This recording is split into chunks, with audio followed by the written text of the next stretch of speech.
Это история про пожилого ветеринара, который должен был усыпить злого уличного кота. Но вместо этого судьба показала ему, что настоящая любовь может пережить долгую разлуку, потерю близких и даже тяжелую жизнь на улице. В тот дождливый вечер, когда город снова был серым и хмурым, доктор обнял кота, и вдруг случилось то, к чему не был готов ни он, ни кто-то вокруг. Олег Степанович проработал ветеринаром 30 лет. За это время через его руки прошло всякое: щенки, которые глотали кольца, и хомяки, которых удавалось оживить после случайной зимовки в дачном холодильнике. Но с годами работа перестала приносить радость и все чаще оставляла на душе тяжесть. В свои 68 Олег Степанович совсем вымотался. 3 года назад умерла его жена Зинаида, и с тех пор клиника стала единственным местом, где он мог спрятаться от пустоты. Чистое, тихое и очень одинокое место. В один дождливый вторник, уже под конец рабочего дня, в кабинет зашел сотрудник службы отлова, молодой парень по имени Максим. В руках он держал маленькую пластиковую переноску, из которой кто-то очень злобно шипел, будто перегретый мотор. «Извините, доктор», — неловко сказал он, ставя контейнер на стол. «Красный уровень. Нашли за рыбным рынком, в переулках. Напал на 3 наших. Дикий, худой, в руки не дается. В приюте мест нет. Его привезли на усыпление». Олег Степанович устало вздохнул и снял очки, протерев стекла. Он ненавидел такие случаи. Ненавидел убивать здоровых животных только за то, что улица сделала их злыми и напуганными. «Хорошо», — глухо сказал он. «Но сначала я должен на него посмотреть. Я никогда не усыпляю, не заглянув в глаза». Максим настороженно отошел. «Только осторожнее, доктор. Он настоящий зверь». Олег Степанович подошел к клетке и заглянул внутрь. На него смотрели 2 огромных глаза, расширенных от страха. Кот был белый, весь в саже, с плотно прижатыми ушами. Он зарычал низко и глухо, так что задрожал металлический стол. «Здравствуй», — прошептал Олег Степанович тем мягким голосом, которым когда-то успокаивал испуганных лошадей. «Нелегко тебе пришлось, правда?» Он не стал брать успокоительное. Вместо этого надел толстую кожаную перчатку и осторожно открыл защелку. Кот не бросился. Он замер, напряженный, как натянутая веревка.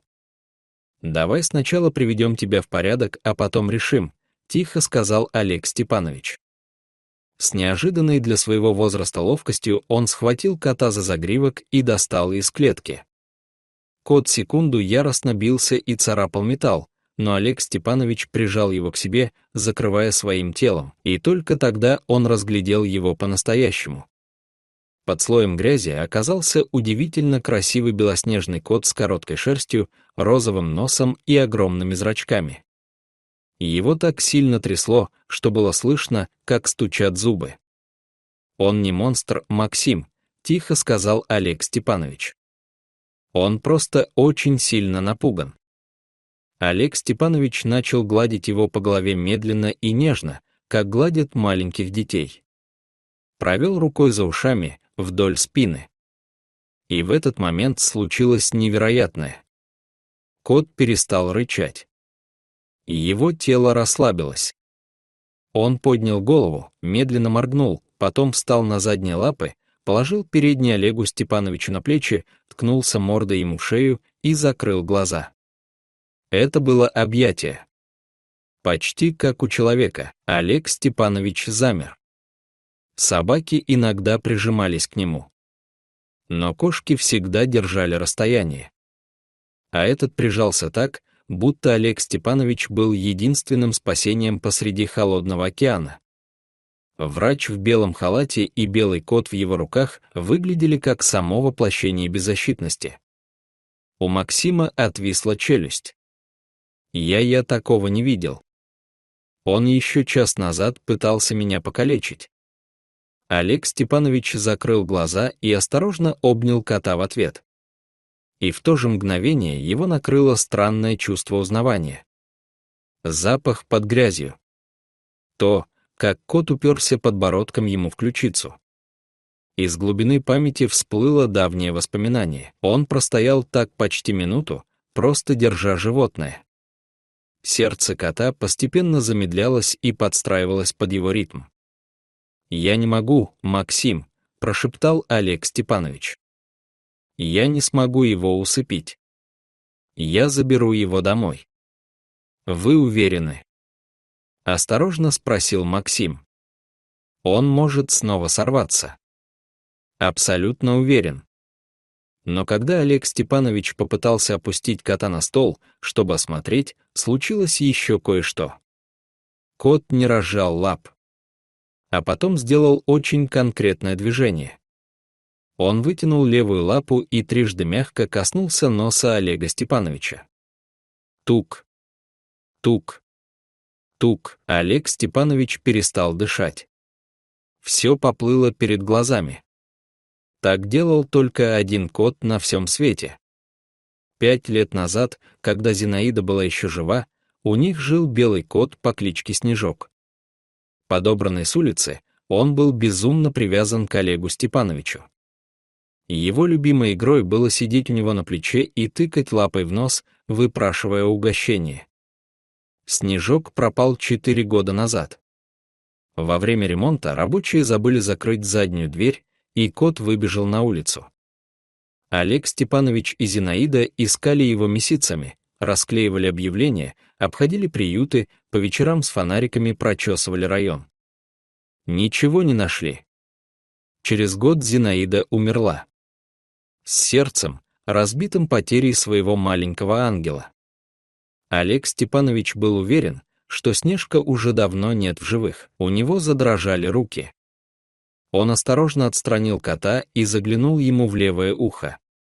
Под грязью виднелся тонкий шрам в виде полумесяца, точно такой же, как у Снежка, который он получил в детстве от куста. «Снежок», — выдохнул Олег Степанович. Кот ответил хрипловатым мрр с характерным надломом. Именно так он всегда мяукал. Олег Степанович опустился на колени, прижал кота к груди и заплакал. «Боже, это ты!» «Это он, Максим». «Мой мальчик». Максим растерянно покачал головой, но мы проверяли чип. Его не было. Олег Степанович вытер слезы. У него был чип. Между лопатками. Он взял сканер и провел по спине кота. Тишина. «Иногда они смещаются», — прошептал он. «Уходят в лапу». Он медленно повел сканером вдоль правой передней лапы. Раздался писк. На экране появился номер. Олегу Степановичу не нужно было ничего проверять. Последние 4 цифры он знал наизусть. День рождения Зинаиды. Снежок выжил на улице 4 года. Он избегал машин, отбивался от собак, голодал и одичал, потому что иначе было нельзя. Он кидался на людей, потому что они были чужими. Но в тот момент, когда он узнал запах и почувствовал родные руки, он понял, больше не нужно бороться. Он вернулся домой. В тот же вечер Олег Степанович увез Снежка к себе. Искупал его в теплой воде, смывая годы уличной жизни, пока под грязью снова не засияла белоснежная шерсть. Накормил лососевым паштетом той самой марки, которую по привычке все еще держал в шкафу. Ночью Олег Степанович сидел в кресле, в том самом, где когда-то сидел рядом с Зинаидой. Дом обычно был оглушительно пустым, словно напоминал обо всех потерях. Но сегодня на его груди лежал теплый живой комочек. Снежок спал, свернувшись клубком, и мурлыкал, как старый дизель. Олег Степанович посмотрел на пустое место рядом, где раньше сидела Зинаида, и впервые за 3 года не чувствовал себя совсем одиноким. Ему показалось, что она передала ему знак. Сама вернуться не смогла, но послала единственное существо, которое могло исцелить его сердце. Ветеринар, спасший кота, в итоге был спасен им самим. а демон в клетке оказался всего лишь ангелом, который сбился с пути и терпеливо ждал те самые руки. Дорогие зрители, что вы думаете об этой истории? Расскажите, пожалуйста, в комментариях. А если вам понравилось это видео, то ставьте лайк и подписывайтесь на наш канал. До свидания.